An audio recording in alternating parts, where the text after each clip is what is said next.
आज मैं आप लोगों के साथ एक ऐसे टॉपिक पर चर्चा करने जा रहा हूँ जिससे मैं उम्मीद करता हूँ कि आपके अहंकार का अंत होगा, अपने स्वरूप का ज्ञान होगा, या यूँ कहें कि परमात्म तत्व का ज्ञान होगा, परमात्मा के साम्राज्य का द्वार खुल जाएगा। मैंने इसके लिए संसार के उदाहरण को लिया है। इसमें मैं एक व्यक्ति की उम्र को जो है करीब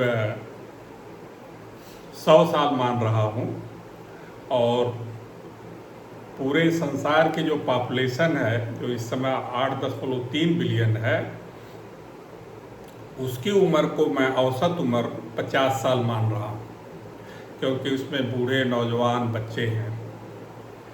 अब मैं पूरे मानव जनसंख्या की तुलना, मतलब उनकी जितनी उम्र हो सकती है इस समय, मतलब पूरा उनके जीवन का जो जितना समय हो सकता है, और आपके जीवन का समय मतलब 100 साल, उसकी मैं तुलना कर रहा हूँ।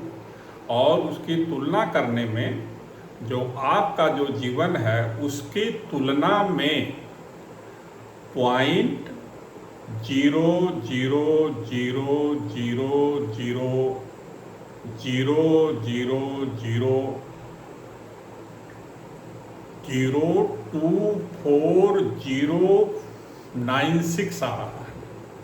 इस कैलकुलेशन के लिए मैंने एआई की मदद लिया है, आप इसको चेक कर सकते हैं। कहने का मतलब, अगर पूरी पॉपुलेशन की उम्र मैं वर्ष में लेता हूँ कि 8.3 गुणे 50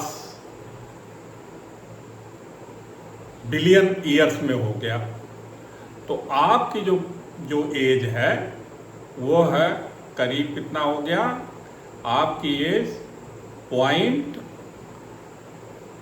0.0000002496 ईयर्स होती है।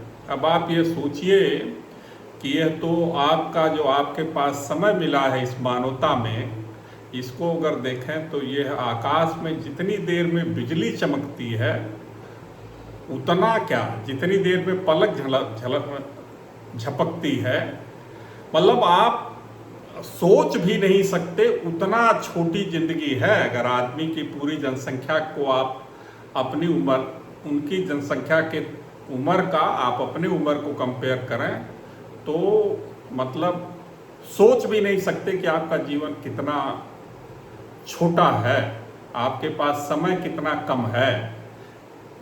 तो अब इस इतना कम रहने पर भी अगर आपको अहंकार होता है तो फिर तो मतलब भगवान ही मदद कर सकता है, ये आदमी के बस का नहीं है। अगर आप पर इस पर बैठ करके थोड़ी देर मनन करें कि यह कितना सही और कितना गलत है, तो मुझे तो ये लगता है कि आपके मन में कोई विचार उठ ही नहीं सकते और आप उसमें असीम शांति का अनुभव करेंगे। और जो असीम शांति होगी, कहने का मतलब कि वहाँ अहंकार का अंत हो जाएगा और वहीं असीम शांति की अनुभव होगी। और असीम शांति का अनुभव ही आत्मा या परमात्मा का अनुभव है, वही अनंतता का अनुभव है, वही अमरता का अनुभव है। और ये देखिए, अगर उसमें आप जब वो एक शून्य की स्थिति है, उसमें जब जाएंगे तो हो सकता है आपके अंदर डर भी पैदा हो, क्योंकि जो पहले वाला जीवन था वो समाप्त हो जाता है वहाँ, और एक बिल्कुल शून्य का अनुभव होता है, तो उसमें डर पैदा हो सकता है। इसलिए जब वो स्थिति आती है, पहली बात तो डरिएगा नहीं, और दूसरी बात यह है कि उसमें आप ये प्रश्न डालिएगा कि इसमें मैं कहाँ हूँ और परमात्मा कहाँ है। तो आपको ये मालूम पड़ेगा कि वह जो हमको असीमता या असीम शांति का, जो अनंतता का जो अनुभव हो रहा है, वही हम हैं। और वही परमात्मा है, और वही आत्मा और परमात्मा के एकत्व का अनुभव होगा, परमात्म तत्व का ज्ञान होगा।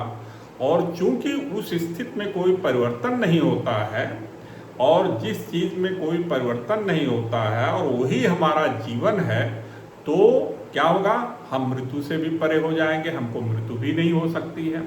पहले हम जब शरीर, मन, बुद्धि, अहंकार को मान रहे थे कि हम ये हैं, तब उसमें परिवर्तन हो रहा था, उसमें बचपना, जवानी, बुढ़ापा ये सब आ रहा था, मृत्यु भी आ रही थी। लेकिन जब हम इस जीवन में उतर जाते हैं, तब हमको जवानी, बुढ़ापा, मृत्यु ये कुछ भी, मतलब हम इससे परे हो गए। कहने का मतलब यह है कि जिसमें कोई परिवर्तन नहीं होता उसका विनाश भी नहीं हो सकता है। चूंकि इसमें कोई परिवर्तन नहीं है, इसलिए हमारी मृत्यु भी नहीं हो सकती। पहली बात ये तो मैंने केवल मानव जीवन जो आज है, जितना इस पृथ्वी पर है, उससे तुलना करके मैंने लिया। अगर आप ये सोचें कि इस पृथ्वी पर कितने लोग आए और राजा हुए, महाराजा हुए, और क्या क्या लोगों ने, सिकंदर आया यहाँ से, सिकंदर चला गया, ये चंद्रगुप्त यहाँ साम्राज्य किए, चाणक्य, अगर सबको सोचा, जितने लोग आए और गए, तब तो महाराज, तब तो आपका समय जो है वो तो आपके पास, क्या हम कहें कि कितना छोटा, मतलब उसका आप इमेजिन भी नहीं कर सकते। उसके साथ अगर मैं सभी प्राणियों, सभी जीवों को भी जोड़ दूं जो पृथ्वी पर हैं, पृथ्वी के नीचे हैं, समुद्र में हैं, और उनके जीवन को भी जोड़ दूं, तब सोचिए आपका जीवन कितना छोटा या बड़ा है। तो आप ये सोच सकते हैं कि आपका जो अहंकार है वो इतना छोटा हो जाएगा, इतना छोटा, क्या उसका अस्तित्व ही खत्म हो जाएगा, और आप असीम शांति में चले जाएंगे, और वही आपको आत्मा, परमात्मा, ब्रह्म के साथ एकत्व का अनुभव हो जाएगा, असीम शांति का अनुभव करेंगे, मृत्यु से पार हो जाएंगे, और फिर आपको कहीं जाने की जरूरत नहीं है, और वही आपके अपने स्वरूप का ज्ञान हो जाएगा। धन्यवाद।